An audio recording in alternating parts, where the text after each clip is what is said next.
আজকের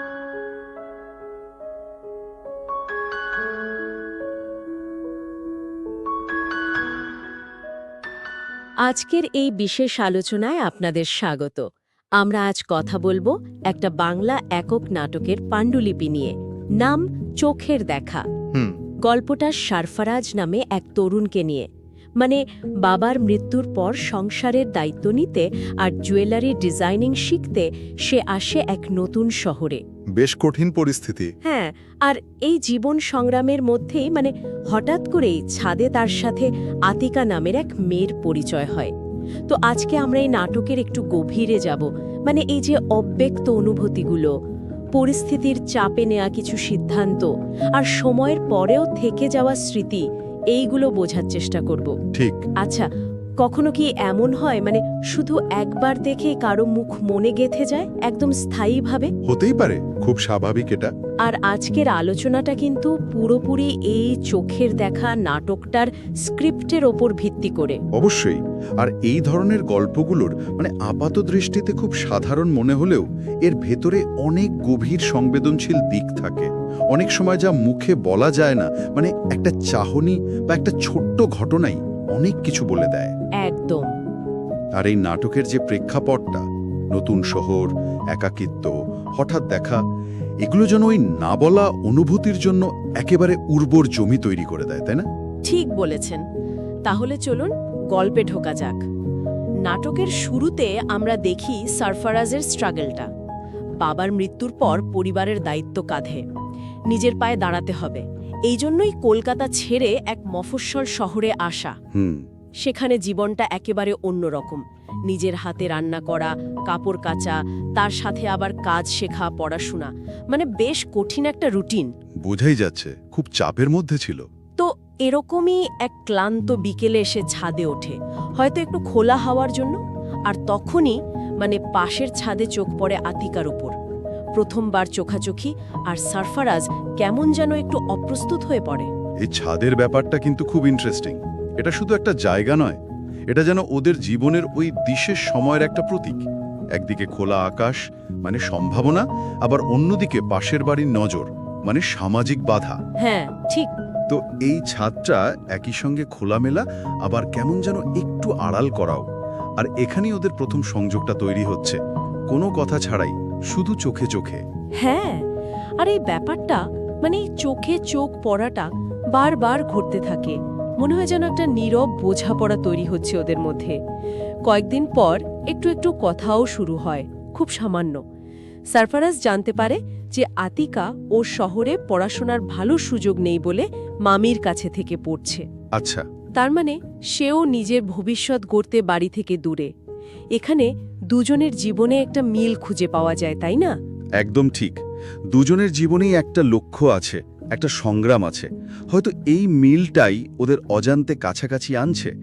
আর দেখুন, প্রথম দিকের কথাবার্তাগুলো কিন্তু খুবই সাধারণ, রোজকার কথা। কিন্তু এর পেছনে যে অনুভূতিটা কাজ করছে, সেটা তো সাধারণ নয়। সেটা বোঝা যায় ওই বারবার একে অপরের দিকে তাকানো দেখে। হ্যাঁ, একদম। নাটকে একটা দারুণ দৃশ্য আছে। আতিকা সরাসরি জিজ্ঞেস করে ফেলে, তুমি সব সময় ওরকম তাকিয়ে থাকো কেন? বেশ সরাসরি প্রশ্ন। আর সরফরাজের উত্তরটা খুব মজার। সে বলে, চোখের ডাক্তার বলেছে সুন্দর জিনিস মন ভরে দেখতে। বেশ উত্তর। এটা কিন্তু শুধু রসিকতা নয়। সেটাই ভাবছিলাম। আপাত দৃষ্টিতে হালকা চালের উত্তর হলেও এর ভেতরে কি মনের আসল কথাটা লুকিয়ে আছে? আমার তো তাই মনে হয়। এটা ওর ভেতরের যে গভীর টান, তারই একটা প্রকাশ, তবে একটু অন্যভাবে। সে তার অনুভূতিটা একটু প্রকাশও করছে, আবার সেটাকে হালকা কথার আড়ালে লুকিয়েও রাখছে। নতুন সম্পর্কের শুরুতেই দ্বিধাটা, এই লুকোচুরিটা খুব স্বাভাবিক, তাই না? একদিকে একটা উত্তেজনা থাকে, আবার একটা অনিশ্চয়তাও। এই অনিশ্চয়তার ব্যাপারটা আরো পরিষ্কার হয় পরে, যখন আতিকা একদিন খুব চিন্তিত মুখে জানায় যে ওর মামি ব্যাপারটা খেয়াল করেছে, সন্দেহ করছে। সেটাই হওয়ার ছিল। সরফরাজ তখন ওকে পরামর্শ দেয়, বলতে যে ওরা শুধুই বন্ধু, সেফ খেলতে চাইছে। কিন্তু আতিকা তখন পাল্টা প্রশ্ন করে বসে, শুধুই কি বন্ধু? এই প্রশ্নটা যেন সরফরাজকে একেবারে থমকে দেয়। এই মুহূর্তটা খুব গুরুত্বপূর্ণ। আতিকার প্রশ্নটা আসলে সরফরাজের মনের দ্বিধাটাকেই যেন বাইরে এনে দেয়। ঠিক। আর সরফরাজের ওই প্রায় স্বীকারোক্তি, হয়তো বন্ধুত্বের চেয়েও কিছু বেশি।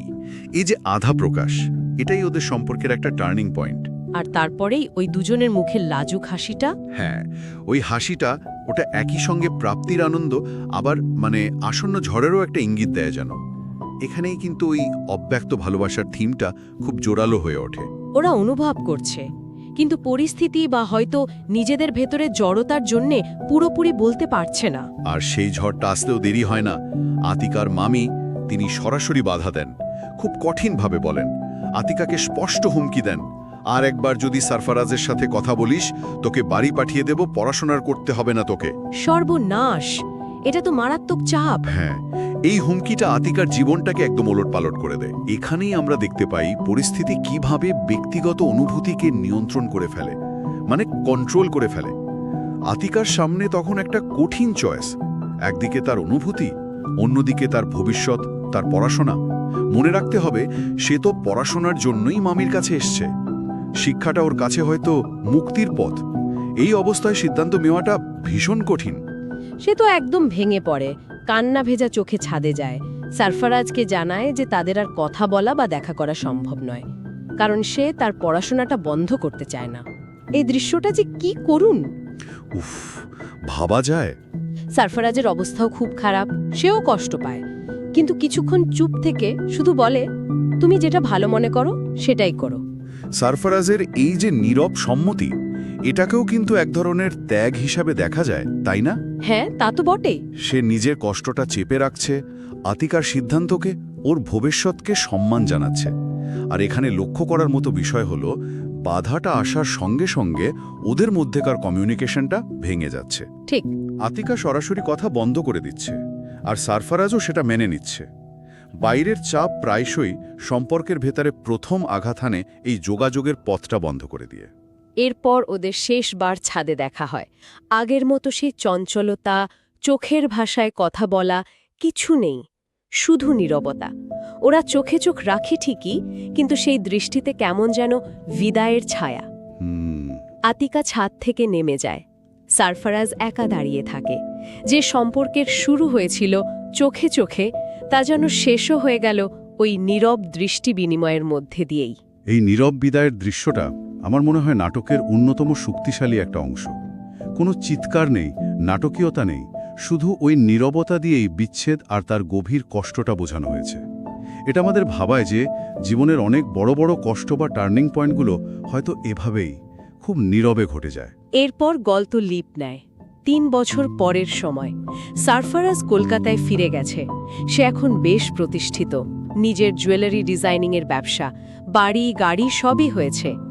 বাইরে থেকে দেখলে সে সফল, বাহ্যিক সাফল্য। কিন্তু ওর বন্ধু মেহতাবের সাথে যখন কথা হয়, তখন বোঝা যায় ভেতরে ভেতরে সে ভীষণ একা, অসম্পূর্ণ। এখানেই নাট্যকার একটা জরুরি প্রশ্ন তুলে ধরেন, বাইরের সাফল্য কি ভেতরের শূন্যতা পূরণ করতে পারে? সারফারাজ তো সেই কাজটাই করছে যেটা শিখতে সে শহরে গিয়েছিল, জুয়েলারি ডিজাইন। এমন একটা কাজ যেখানে সূক্ষ্মতা, সৌন্দর্য, দামি জিনিস এসব জড়িয়ে। হ্যাঁ, কিন্তু জীবনের সবচেয়ে মূল্যবান যা চেয়েছিল সেটাই হারিয়ে ফেলেছে। এখানে একটা স্পষ্ট কন্ট্রাস্ট আছে, একদিকে তার জাগতিক প্রাপ্তি আর অন্যদিকে হারানো আবেগ। মেহতাব যখন ওকে সরাসরি জিজ্ঞেস করে, তুই এখনো ওকে ভুলতে পারিসনি, তাই না? সারফারাজ একটা ম্লান হেসে উত্তর দেয়, কিছু মানুষকে কি কখনো ভোলা যায়? উফ, খুব গভীর কথা। সে আরও বলে, সবকিছুই পেয়েছি রে মেহতাব, কিন্তু সবথেকে বেশি যেটা চেয়েছিলাম সেটাই হারিয়ে গেছে। এই একই অনুভূতি সেটা ডায়েরিতেও লেখে। একটা লাইন, ভালোবাসা কখনো শেষ হয় না, শুধু মানুষ হারিয়ে যায়। লাইনটা খুব ধাক্কা দেয় কিন্তু। অবশ্যই দেয়। এই কথাগুলো আর ওই ডায়েরির লাইনটা, এগুলো শুধু বিচ্ছেদের কষ্ট নয়, এগুলো ভালোবাসা আর স্মৃতির স্থায়িত্বের কথাও বলে। সারফারাজের কাছে আতিকা স্মৃতিটাই যেন এখন তার একমাত্র সত্যি। যদি আমরা একটু বড় করে ভাবি, এটা বোঝায় যে অনুভূতিগুলো হয়তো সময়ের সাথে মুছে যায় না, হয়তো রূপান্তরিত হয়, কিন্তু যে মানুষ বা পরিস্থিতি সেই অনুভূতিকে পূর্ণতা দিয়েছিল সেটা হারিয়ে যেতে পারে। ভালোবাসাটা একটা আইডিয়ার মতো, একটা ফিলিংসের মতো থেকে যায়, কিন্তু তার বাস্তব রূপটা হয়তো আর থাকে না। কিন্তু গল্পে আরও একটা টুইস্ট আছে। ও তাই? হ্যাঁ, এর ঠিক পরেই সারফারাজ একটা পুরনো চিঠি পায়। অনেক দিন আগে পোস্ট করা হয়েছিল, কিন্তু কোনো কারণে তার হাতে এসে পৌঁছায়নি। চিঠিটা আতিকার লেখা। আতিকার চিঠি? এত বছর পর? হ্যাঁ, সেখানে সে লিখেছে তার চলে যাওয়ার দিনের কষ্টের কথা, তার না বলতে পারা অনুভূতির কথা। সে লিখেছে, যদি ভাবো আমি তোমাকে ভুলেছি, তাহলে ভুল ভেবো, আমি আজও তোমাকে মিস করি। এটা একটা বিলম্বিত স্বীকারোক্তি। এটা সারফরাজের জন্য একদিকে যেমন সান্ত্বনা যে ওর অনুভূতিটা একতরফা ছিল না, আবার অন্যদিকে আরও বেশি কষ্টের, কারণ এই সত্যিটা এমন সময় প্রকাশ পেল যখন আর কিছুই করার নেই। ঠিক। অসমাপ্ত গল্পের বেদনাটা যেন আরও তীব্র হয়ে উঠল।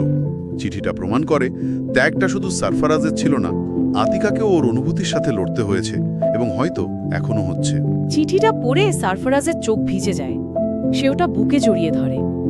নাটকের একদম শেষ দৃশ্য আমরা দেখি সারফরাজ কলকাতার ভিড়ে রাস্তায় হাঁটছে। তার মুখে হাসি আর কান্না মেশানো এক অদ্ভুত অভিব্যক্তি, আর মনের ভেতরে বাজছে একটাই কথা, 3 বছর, 30 বছর, হয়তো সারা জীবনও কেটে যাবে, তবু আতিকা তুমি আমার ভেতরেই থেকে যাবে। আর কে জানে, হয়তো একদিন আবার দেখা হবে। এই শেষ দৃশ্যটা আর সারফরাজের মনের ভেতরের এই কথাটা একটা ওপেন এন্ডিং তৈরি করে। হয়তো একদিন আবার দেখা হবে। এই আশাটা কি শুধুই নিজেকে দেওয়া সান্ত্বনা, নাকি এটা মানুষের মনের এক চিরন্তন ইচ্ছে যা হারানো কিছুর প্রতি একটা টান জিয়ে রাখে? এই অসম্পূর্ণতা, এই ক্ষীণ আশা, এগুলোই নিয়ে হয়তো মানুষ অতীতকে সাথে করে বর্তমানে বাঁচে। তাহলে এই পুরো আলোচনা থেকে আমরা কি পেলাম? চোখের দেখা শুধু একটা ব্যর্থ প্রেমের গল্প নয়, তাই না? না, একেবারেই না।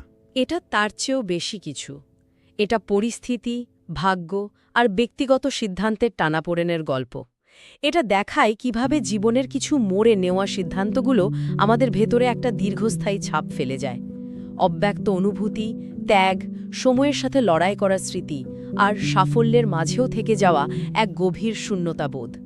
এই বিষয়গুলোই নাটকটাকে একটা অন্য মাত্রা দেয়। একদম।